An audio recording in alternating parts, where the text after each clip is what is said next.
আসসালামু আলাইকুম। ঈদ যেহেতু একদম কাছাকাছি চলে আসছে, বেশি দেরি নেই, তো ফ্রিজ ট্রিজ একটু পরিষ্কার করাটা জরুরি। তো আমাদের ফ্রিজ পরিষ্কার, তারপরও একটু বরফ জমেছিল এই জন্য। আর এটা হচ্ছে কাবাব বানানোর জন্য ডাল মাংস সেদ্ধ করে নিয়েছি, আর এটা হচ্ছে মুরগির মাংস দিয়ে ছোলা রান্না করব। এই জন্য ভেজে নিচ্ছিলাম। তারপর ইফতারির টাইম হয়ে গেল। ইফতারিতে এখানে আজকে অল্প স্বল্প কিছু ছিল। এটা হচ্ছে আমাদের দিয়ে গিয়েছিল, আমরা বানাই নাই। যখনই বানাবো তখন দেখি কি যে দিয়ে গেছে আন্টি। পরবর্তীতে আর বানাইলাম না ওই দিন।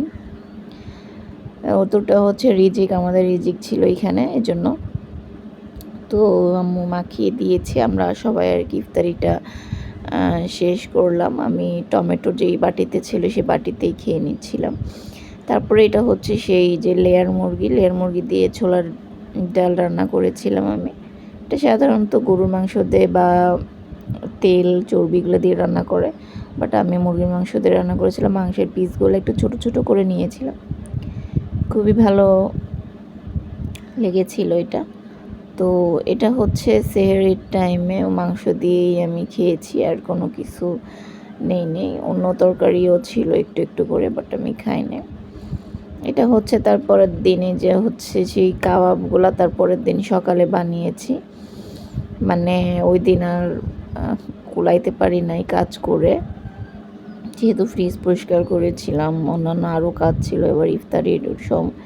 এর জন্য ওটা আমি মানে মাংসটা ফ্রিজে রেখে দিয়েছিলাম, তারপরের দিন আর কি বেটে তারপরে কাবাবটা বানিয়ে একদম ফ্রোজেন করে রেখে দিয়েছি।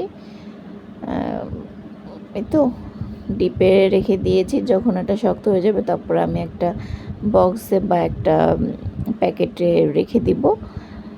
ফ্রিজ পরিষ্কার করার পরও কি পরিমাণ যে বরফ জমেছে, এটা হচ্ছে ওই দিনেই তার মানে যে তার পরের দিন আর কি ইফতারের টাইমে